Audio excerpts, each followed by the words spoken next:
on LinkedIn and Facebook. Hey, Heather, do you say LaCroix or LaCroix, by the way? I saw you drinking that. I don't know. My son got me to buy this a few weeks ago, and now I'm obsessed. I drink it all. I'm I don't know obsessed. what I it's. do I don't too. know what the right way is. I have to opt out of that question. That's great. I say LaCroix, but I think it's like LaCroix, the professional version or the, legit version. Okay. We are live. I drink them all the time too, by the way. So your son is on to something. Awesome. So we are officially live. I see some people hopping on here. So thank you guys so much for joining me on this special episode of Ambitious Outcomes. So once a month, one Thursday a month, I go live with you guys on LinkedIn to really help you better understand how to leverage LinkedIn to grow your personal brand. And when I'm not going live and creating content, myself and my team at ModGirl are building influential personal brands for executive teams and top performing professionals on LinkedIn. And today I am super excited to have Heather Monahan as a special guest with me today. So Heather is a best-selling author, keynote speaker, entrepreneur, podcast host, founder of Boss and Heels, and just an all-around badass is pretty much a way to sum her up. So I am super excited to have you with me on the show, Heather. So thanks so much. So I've been following Heather for a while now, learning from her, always inspired by her content and speaking of her content on LinkedIn alone generates over 1 million views per month. And that is what we are No going to way. put down. Way more than that. At Last least year, one. Yes. last year, I finished, I think it was 19 million views for the year. Hell yeah. So more than 1 million views a month, even better. And I'm sure it's bigger now because it's growing. So pretty unbelievable. So I am super excited that you're here with us, Heather, to chat about LinkedIn personal branding and your personal brand in general. So Heather has an awesome story that I love that I want her to kick off by sharing with you. So what I'm going to do, I'm just going to start asking Heather some questions. And if you guys have any questions along the way, let me know in the comments. And then at the end, we can open it up to Q&A and go from there. Sound good, Heather? You ready? Sounds great. I was born ready. Awesome. I love it. I love it. So can you give us the quick version of your story and kind of how you went from C-suite to that entire story to now having this amazing personal brand and your entrepreneurship and just the whole short version of that journey that got you here? Can you give us a short version of the last 46 years? Yes, I know, sure. right? Happy to do that. Exactly. So I started out in business, in the radio business as a salesperson, and I became an equity partner in my early 20s. And I took a $25 million property and turned it into a $55 million property in under 3 years. And that really put me on the map in media around the idea of revenue generation. And I landed a job at a publicly traded company as a VP of sales and became the EVP of sales and became a chief revenue officer. And during my tenure there at that company, more than doubled the company's revenues in an industry in decline. Initially, we were billing 100 million annually. And when I was fired, we were billing in excess of 200 million annually. And to give a little bit of context, a year before I got fired, I launched a personal brand. Basically what we're talking about today, right? I launched a I launched a website. I took all of my handles public and I started consistently showing up online. That's 4 years ago right now. And I got a lot of negative feedback from the GC and the CFO. And they basically threatened me and said, listen, you're going to take this down or you're going to have major problems. And I checked in with the one voice and opinion that count, my own. And I thought, I'm not doing anything wrong. I see at Bank of America, a company that is 100 times the size of the company I'm working for. Their CRO has a public facing personal brand. Why shouldn't I have the same? And so, I had really done my due diligence and I knew that this is not illegal to share your own personal opinions and thoughts and face to the world. That's your right, as long as it doesn't take away from your work. So that last year working there was complete hell. And I was bullied and threatened, and for some reason, I don't know why wouldn't I quit? I used to call it golden handcuffs. I'd been there for 14 years. I had built this amazing team. I loved my team. And, I'm a single mom and I can't just I've built a very expensive lifestyle and I can't just walk away from this. For some reason, I never thought, oh, why don't I just, go work somewhere else? But anyhow, I end up getting named one of the most influential women in radio in July. And 30 days later, the CEO I'd worked for 14 years became ill. He elevated his daughter to replace him and she fired me immediately.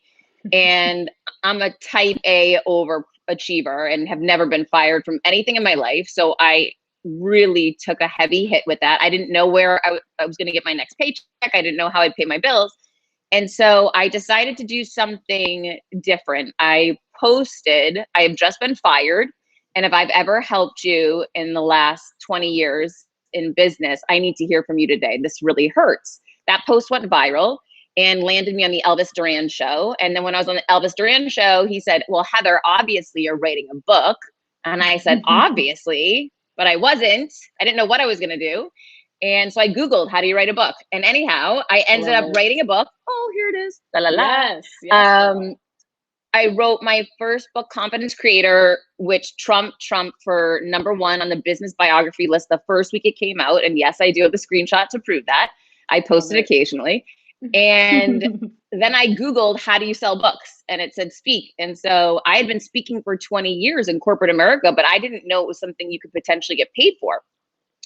So I started pitching myself, cold calling companies saying, hey, do you need a speaker to come in and elevate your team, increase revenue, innovate? I'm your girl, just buy some books. And then suddenly someone said, well, what's your speaker fee? And I Googled speaker fees and I found out speaker fees range from $5,000 a speech to $500,000.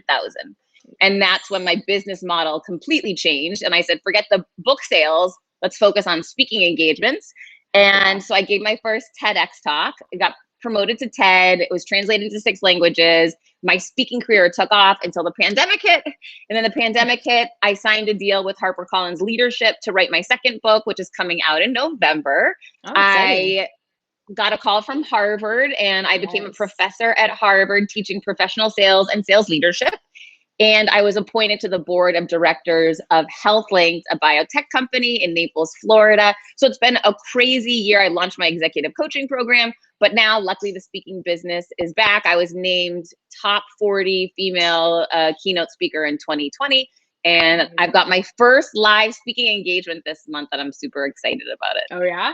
Awesome. Perfect. Well, thank you so much. Your story is amazing and so inspiring. So now you guys have a backstory of Heather and how she built this personal brand. So my next question for you, Heather, is how do you leverage your personal brand to stand out? So there's a million speakers out there, there's a million authors out there, but there's only one of you, obviously. So what do you feel like is your unique selling proposition? How do you portray yourself in a way that makes you stand out from the rest?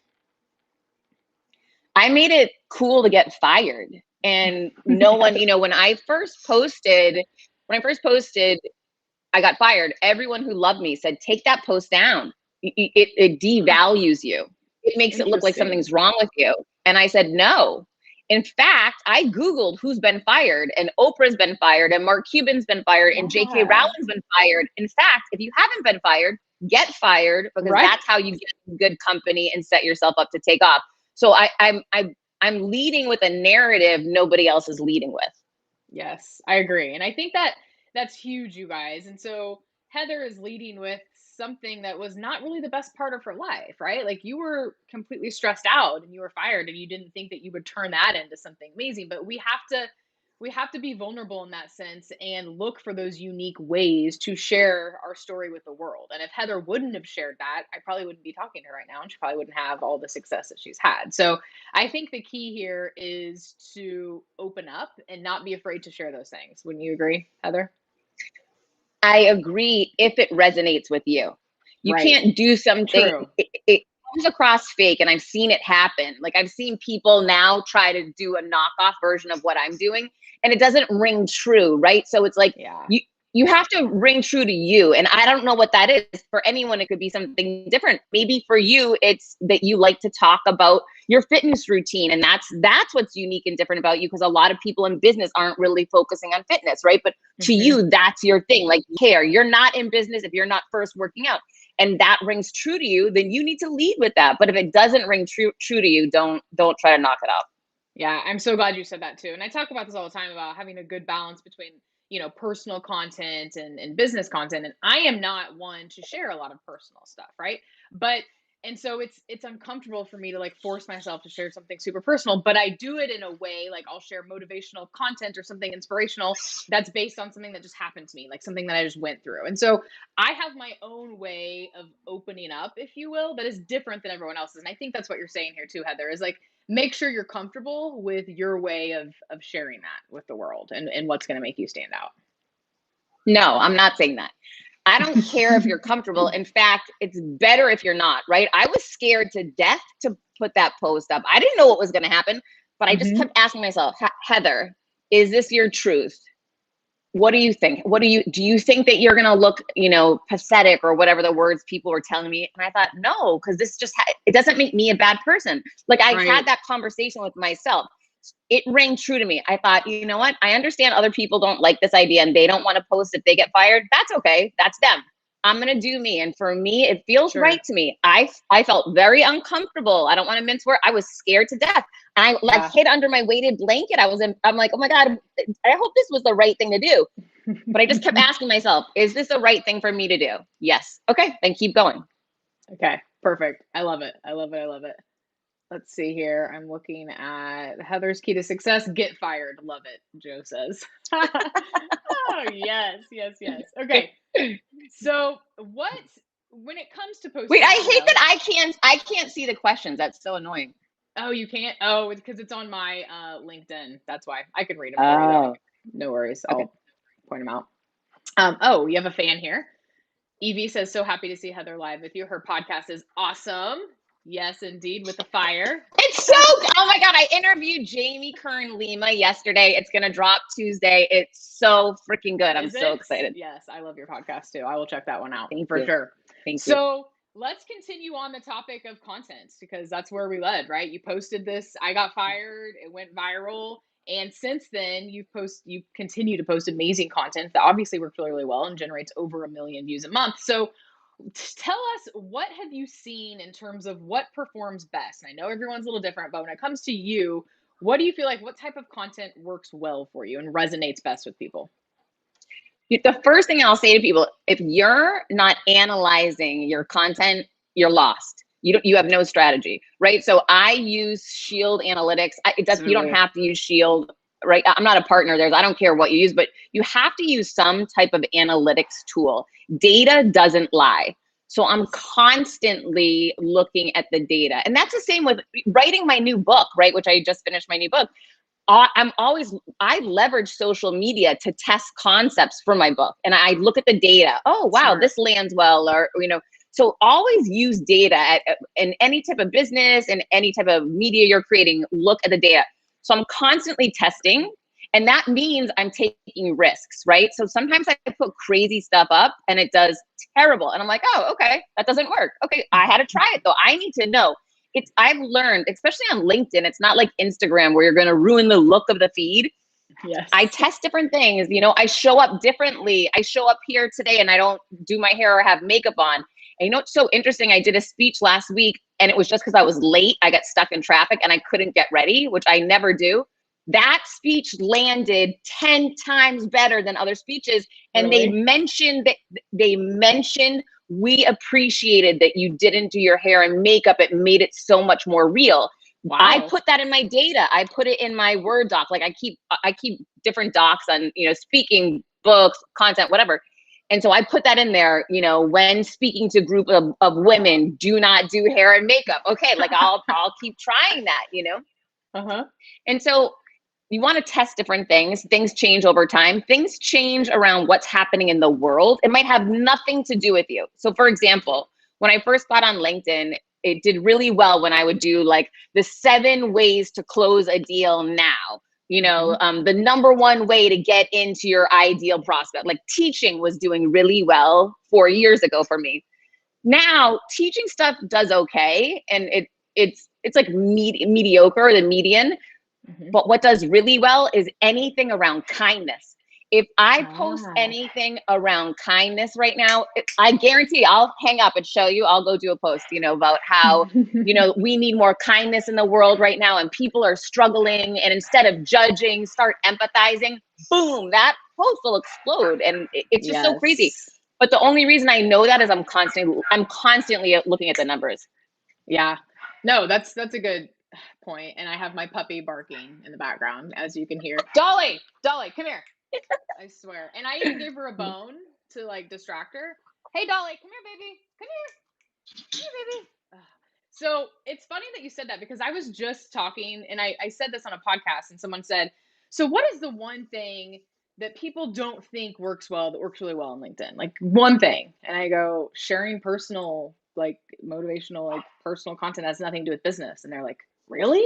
I didn't think you'd say that. And I'm like, yes. Like if you look at even my own posts on like what I have the most views on, it has nothing to do with tips on business, on personal branding, just like you're mentioning here. And so I love that you said that, because I feel like a lot of people are scared and they feel like they can only post business content, and that it's, that's all they can do is post how to do this and how to do this to build their expertise. And they're kind of forgetting about all the other types of content that people want and that people resonate with. So, and there's a million other ways to build your expertise versus creating content on LinkedIn. Yeah, definitely. I wouldn't look at that exclusively.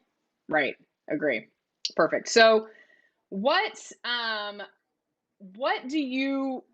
how do you rate, like, okay, so we have LinkedIn, we have all these different factors. We have the engagement building, the building connections, the posting content.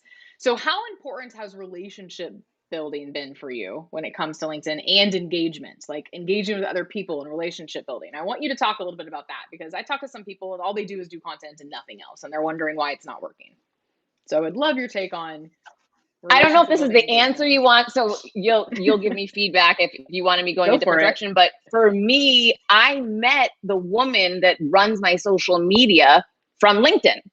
She asked me to be a guest on her podcast. She DM'd me, right? So, I mean, I met Joy McAdams, who's a social media influencer on LinkedIn, and she got behind my book and started promoting my book. Like I've met the most amazing people on LinkedIn, most of which I have not met in real life, right? Like most of them have become personal friends of mine. My number one advocate in the world is Scott McGregor. He is someone I met on LinkedIn because I wanted to find a way to get into NYU. I saw he was an adjunct professor or something, and I just DM'd him. I didn't know him. He's literally my number one champion and advocate in the entire world. He got me the opportunity to interview Sarah Blakely live on stage. He's gotten me so many opportunities. I met him through LinkedIn, right? So I can't even begin to tell you how, I would say hundreds of people who I've met, and unbelievable opportunities, doors that have been opened because of LinkedIn. Love it. No, it's exactly what I wanted or expected you to say. So that's perfect. Okay. So what would you tell people who they want to start building their personal brand on LinkedIn? They want to, get themselves out there, start posting more content. What is the number one thing you would tell them when it comes to posting content? If someone is just starting out and they're not, stop wanting and start doing, right? The biggest, I've run into so many people that are like, well, I can't, create a post because it's not going to be perfect, or I can't go on camera because I don't have my hair and makeup, or I can't do this because, and they're going to give you 9 million excuses and reasons. I constantly create content with errors, and I have the most awesome community that they'll DM me, hey, Heather, typo in line 3. And I'm like, oh, thanks, cool. I'll go in and change it. Like, whatever. It's the beauty is this. Listen, when you write a book, it's done. Wait, where is it? Okay. There it is. You can't change it. Okay. Let me tell you something. You can create content and you're like, oh shit, this thing is bombing. It's awful. Delete. Bye-bye. Okay. On to the next one. Like, you make it, you edit. Oh, I had typos. Oh, I'll go fix them. Like it isn't, don't overthink it, just do. And then when you do, you get data, then you analyze the data and then you rinse and repeat. Like stop overthinking and start doing. Love it. No, that's perfect. So many people get in their own head, and that's what prevents them from getting started. I mean, I would say it's probably the most common reason why people Mhm. don't get started is because they are overthinking it, you know? So, Or they'll say this. They'll say, "I don't have enough time." I hear that all the time. And I hear a lot of yep. people, "Oh, you're on LinkedIn 24 hours a day." No, I'm not, you knucklehead. Like, are you kidding me? I can't believe that people don't know this. Do people think Gary Vee is sitting by himself posting content all day long? No. Number one, there's platforms that you can use, right? Like, that's up to you if you want to use them or not. I try not to because the algorithm does not respond as well if you don't post organically, right? But I Hmm. have a team of people I work with. Some of my people work, in different time zones, right? There's so many ways to handle showing up on social media, and it doesn't mean you personally have to be there doing it all the time. I Yeah. plan my content out on the weekends. I'm not doing it during the week unless something comes up that I want to respond to, or whatever, which Hmm. actually did happen today. But just realize there's many ways where you can create content, plan it out, and you don't have to be the one sitting there, attached to LinkedIn all day.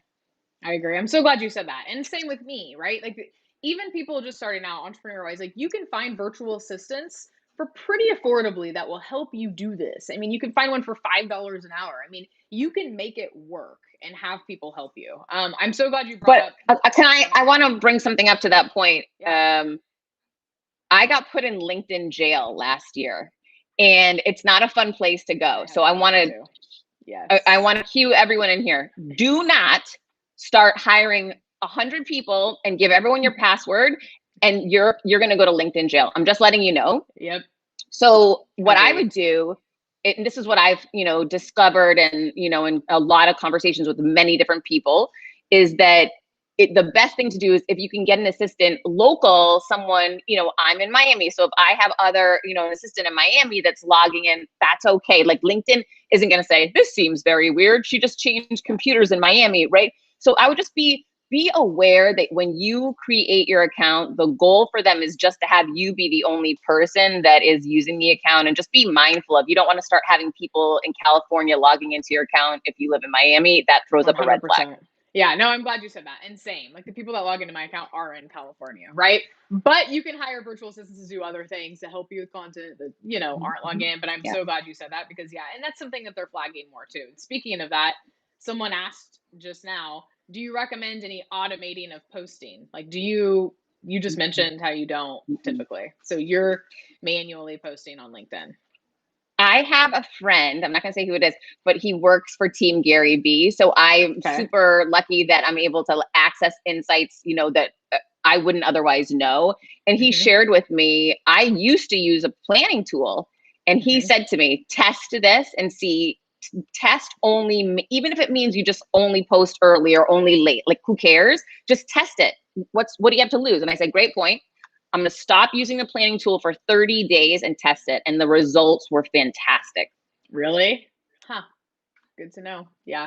I mean, we've done a little bit of testing on our end too. Nothing 30 days wise like you, and same thing. It's like, you weigh it, and you're like, nah, I'm gonna go ahead and post manually. So interesting. You mentioned you write your content on the weekends. I want to talk about your content process because I noticed you're really great at repurposing content too that you've posted before, like in the past, and you kind of posted again, and then you have new content. So can you kind of share quickly your content process of how you write new content and then the frequency of when you're like repurposing old content? Literally, whenever I feel like my feed isn't on fire, I just go to Shield when I have a 3 minute, and I rank. You can go in Shield, go click on content, and then you can rank by views. So your best performing post that you have will show up. And I look at the Hmm. top 100. I close my eyes and I click on it, and I'm like, okay, putting that one up right now because I I know love it's it. gonna perform. Right, it's Uh-huh. gonna perform really well. So that's really, I don't try to overuse that stuff, but definitely a few times a month, I'm putting up one of my own posts that did very well. And sometimes it could be from a year ago or 2 years ago. I don't care. I make it relevant to now. Like, I Hmm. had this one post when my TED Talk first came out, and it did so well. And I've reused that post so many times, but I put a different spin on it. When this happened in November 2019, like, I just make it, I Ah, relate it back to today, but it's still the same yes. messaging. So I know it's going to perform really well. Awesome. And then when you're with your new content, you pick a day, like is it a Sunday, is it a Saturday, or how does the new content go for you So I process have a wise? team that develops my content and they send me a week schedule on Thursdays, I believe I get it, but I don't have time to look at that stuff till the weekend. So then I look at it and then I myself create content like a mad person. Like it's not normal, but I just do it like based off my life. Like I had this amazing interview yesterday. So I'll go online and talk about, I'm so excited for you to see, like I just tell my real life story. And then I Mm-hmm. got bombarded by 3 different people in my life yesterday who all had emergencies. Heather, you have to do this. You have to do this. You have to come here next week. You have to handle this. Basically, they weren't taking care of their stuff in business. So they were trying to make it my problem. So I posted about that this morning. Like, someone else's emergency doesn't need to be your dumpster fire. I No, love thank it. you. Who else feels this, right? So it's not like it's not always a strategy. Sometimes it's just sharing what's going on or what's happening in my day. I love that. And you're so good at that too. I feel like just sharing what's happening, in your life. And I feel like people still, especially with LinkedIn, it's a mindset thing. They think that's just for Facebook, right? So sharing my own life and stuff, that's just for Facebook and Instagram. It's not for LinkedIn. And so here we are talking to Heather, who is a LinkedIn influencer and generating millions of views a month. And she is doing just that, sharing personal stories and stuff that's happening in her life. Yeah, but Go on. it's not even just that. So one of the things I do is I'm always looking at BuzzFeed. I'm looking at what's trending now. And I'm kind Okay. of pissed at myself. I didn't post about the Meghan Markle interview the other day. I just didn't Okay. have time to, but posting about that the next morning, that's what you need to do. Look at relevant, timely news and jump on it. And maybe not all of it goes viral. A lot of it will, right? Like when the Mm-hmm. vaccine was first coming out, I posted who is getting the vaccine, who is not. That was the whole post. That post did right. If it's relevant, if you're sharing like cutting fresh news, it's going to do really well. I also follow a lot of people on Twitter that I know go viral all the time. I screenshot their tweet, I attribute it to them, and I post it on LinkedIn. Not sure if you caught trending on Twitter now, la la la. And that does really well. And then people I I love follow on it. Instagram that have gone viral, I screenshot their post and I put it on LinkedIn. I give them attribution. This is taken from Instagram at handle blah blah blah. But if it did well there, I know it's going to do well over here. So not all content has to be a personal story or a lesson of teaching or a motivational quote. You can also just see what's working and relevant and timely now. Yeah, it's perfect. Newsjacking, right? Is that what they call it? I Yes. didn't Yes, know that, indeed. but yes. Yeah. That's the term, newsjacking. No, I love that. I think that's amazing. Okay, so we have some comments and questions here, and we are at the 30-minute mark. So if you're up for it, Heather, I'm going to just start reading some of the comments. If you guys have questions right now, please leave them on the LinkedIn feed, not the Facebook feed, and I will ask them now. Okay. So, well, Eric says, Heather, I love how you stayed true to your intuition you were getting. How did you develop your ability to hear your intuition? It worked well for you. Oh, Yeah, that's a good I have a whole question. chapter. I have a whole chapter on that in my first book. The Perfect. number one thing I'd recommend to people is journal. Okay, because journal is where you are real. And then reflect Yep. on your journals. I was always going back and looking and getting to know, wow, I'm always talking about how I want to speak on stages, but I'm never actually doing it. That's so interesting. Like reflect back on your own content, and to understand who you are and what you're really thinking. Sometimes we just don't even pay attention, right? Start small. So if you're thinking, okay, I want to do this big thing, you might be too scared to actually do it. But if you're saying, all right, I want to do this little thing, there's this piece of content I've been thinking about, I think it'll do well. I don't know if it will. All right, I'm going to get myself to try it, right? And start moving in and taking steps to what resonates as real with you. Even if it's something so ridiculous as, I don't want to go to dinner to that place tonight. I'd like to try. The more you start speaking up and speaking your truth in little situations in your personal life, in your business life, in your content creation, in the TV show that you watch or don't, and start acknowledging that and appreciating and intentionally leading that way. It's like little tiny baby steps, and you're going to start building momentum. You're going to get stronger and stronger, and you just keep turning and amping that voice up, even when people come to you and say, not a good idea. I don't think you should move forward with this. Then you say, let me check in here. Let me listen. what do I think the right thing to do is? And what I've learned is stop taking advice from people who haven't been where you're going. And for a Yes, I long love that. time, I was taking advice from people who were not in my shoes. They hadn't made the C-suite, got fired, and had, the situation that I did. Who are they to advise me on how I should Exactly. proceed? They can't, right? So I could just Right. thank them for their concern and keep it moving and keep listening to myself. And it's also okay to say, when I got fired, I created a partnership with Perry Ellis International, and that fell apart. It's okay to say, you know what, that didn't work out the way I had hoped. Okay, keep it moving. What next? Like, Yep. I need, I'm always about the octopus strategy, right? Like, we want to have a lot of different revenue streams going at one time. So you don't have to say, oh, this didn't work out, I'm going to freak out and fail. I'm just going to keep moving. Love it. Great answer. Great answer. Love it.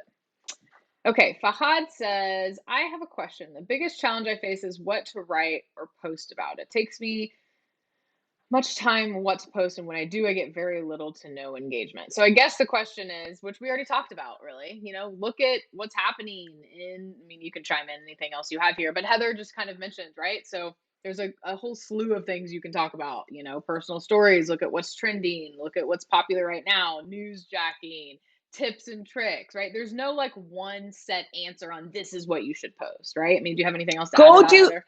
Yes, go, whoever that is right now. I'm challenging you. Go do a post right now.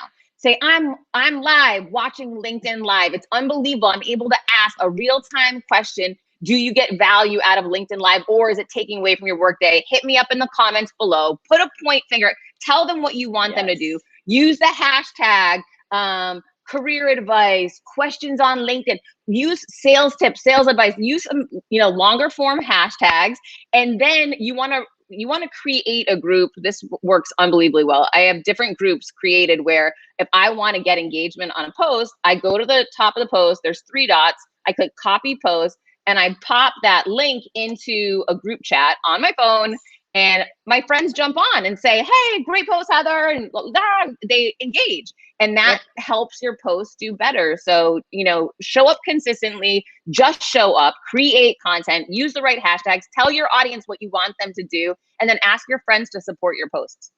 I love that. Yeah, create your own little LinkedIn pod, right? So like you just mentioned, it's so simple to do that. So get behind, join a group, even if it's 5 people, and you guys help each other out. You like Mhm. and you comment on each other's post when you post it. It's super simple. I love that you just said, go post right now. Post that you're live on LinkedIn. That's amazing. I love it. I have to say that to people all the time because it's this game people play with fear in their head of it's not going to do well. Nothing's going to do well until you start using some of these tips and tricks and show up consistently. And that means one time a freaking day. Like, that's a minimum. I post way more than that. Yeah. Love it. Love it. Okay. Um, Carolyn says she looks forward to following you on LinkedIn and she loves how you speak your truth, as do I. Okay, can we tread more about your adventure about going on stage without makeup and hair? Eric, you're hilarious. It's a great Can case we study talk? in being authentic with the masses. He just wants you to tread more about your adventure of going on stage without makeup and hair. You're too funny, Eric. Oh man, I think he's just being silly. I mean, I don't know. It's just that I don't know. I think I mean, listen, at the end of the day, it's like you do what works for you. And I agree. sometimes there's situations. I spoke for Molson Coors last week, and there was thousands of people all around the world. I had my hair and makeup done. Let's just put it out there, okay? So there's moments that I feel a certain way that I want to show up as my best self. Maybe I'm nervous, maybe I know I'm reaching multiple countries and thousands of people and I'm a little intimidated. Those are the moments I Yes. put extra work in everything. I love it. I love it. Okay, I think we are caught up here, so we will wrap it up here shortly. So, Heather, first of all, thank you so much for joining me on this. Tell people how they can find you, how they can follow you, how they can buy your book, all the things. Let people know. I'm at Heather Monahan on all social media. My website's heathermonahan.com. My book that's out right now is Confidence Creator, and my podcast is Creating Confidence with Heather Monahan. Love it, love it. Chris wants to know if you're on YouTube. He says you're I amazing. And am. are you on YouTube? Okay, I was like, I'm pretty sure she's on YouTube. So you can just go to YouTube and follow her, Chris. All right. Well, thank you guys so much for joining us. I hope you learned something from Heather. I did, per usual. So I'm sure you guys loved this. So thank you so much. Go follow Heather on all the social channels. Buy her book. She's amazing. And I will see you next month.